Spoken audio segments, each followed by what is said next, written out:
Muslims, but they have moved a long way from the Sunni ideal of a direct personal relationship with God. Saudi Arabia has its own clerical hierarchy, and the dominant religious message here is a form of Wahhabi Islam, which represents the views of only a small minority of Muslims. من وجدتموه يعمل عمل قوم لوط فاقتلوا الفاعل والمفعول رجلين يضربان بالسيف ثم يوضعان على نعش ويحرق النعش. الحقيقة أن الجهاد الذي وقع في الفلوجة يرفع الرأس وتضرب رقاب وتنسف جماجم، هذا خط النصر والشهادة والتضحية.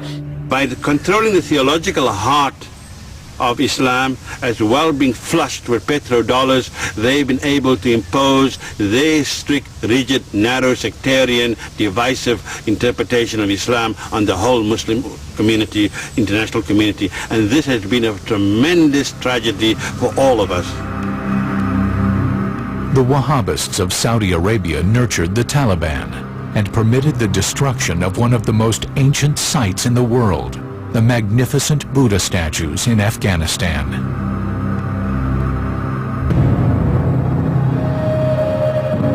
Osama bin Laden was raised in the Wahhabist faith,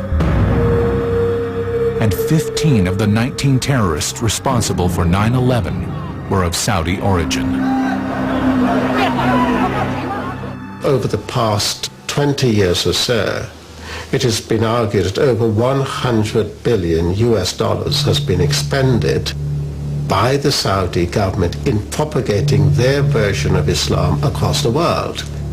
New mosques, madrasas, Muslim teachers, imams, school textbooks, literature have all been shaped by a Wahhabi agenda.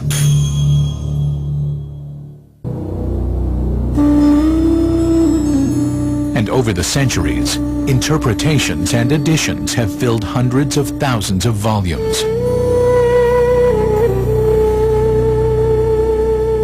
There are the scholarly commentaries and the Hadith, the collected sayings and deeds of the Prophet. The Islamic legal system, the Sharia, is based on the Quran and the Hadith, where some of the harshest punishments are laid down, like death by stoning for adultery, which is not mentioned in the Quran. The hadith were all compiled and collected some 250 to 350 years after the death of the Prophet. Many of them are forged or fabricated and have been called into question. Unfortunately, however, many Muslims consider the hadith to be co-equal with the Quran, but clearly that is not so. The Quran makes quite clear that it is the ultimate text. Anything else cannot be on the same level. But even the Quran is vulnerable to change and distortion, if not in its original Arabic, then certainly in translation. The King Fahd printing press in Medina, Saudi Arabia has the capacity to publish 10 million Qurans a year in Arabic and 44 other languages. These are distributed around the world well below cost, and in some cases free of charge. And it's fascinating to see how the Saudi religious establishment has augmented the text.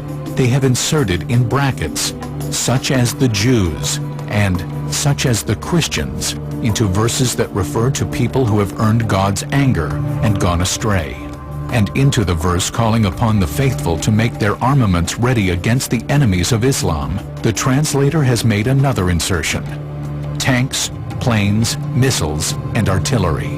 What you have got are modern armaments set within the Quran itself.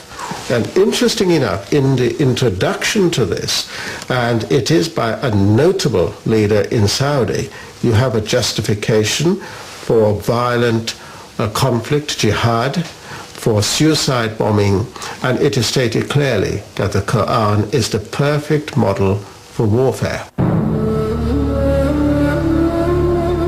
Any suggestion of distortion in the text is highly contentious because of the special significance of the Quran in the minds of Muslims. Unlike most Christians and Jews who believe their sacred texts were authored by men inspired by God, Muslims believe the Quran is the Word of God as dictated to the Prophet Muhammad. This distinction means that critical analysis of the sacred texts becomes an extremely sensitive issue when applied to the Quran. And the problem is compounded when some of the scholars making the attempt are Western non-Muslims. Are they really in a position to shed new light on the text and its origins? In 1972, during the restoration of the Great Mosque of Sana'a, capital of North Yemen, workers discovered piles of old parchments in the loft between the inner and outer roofs.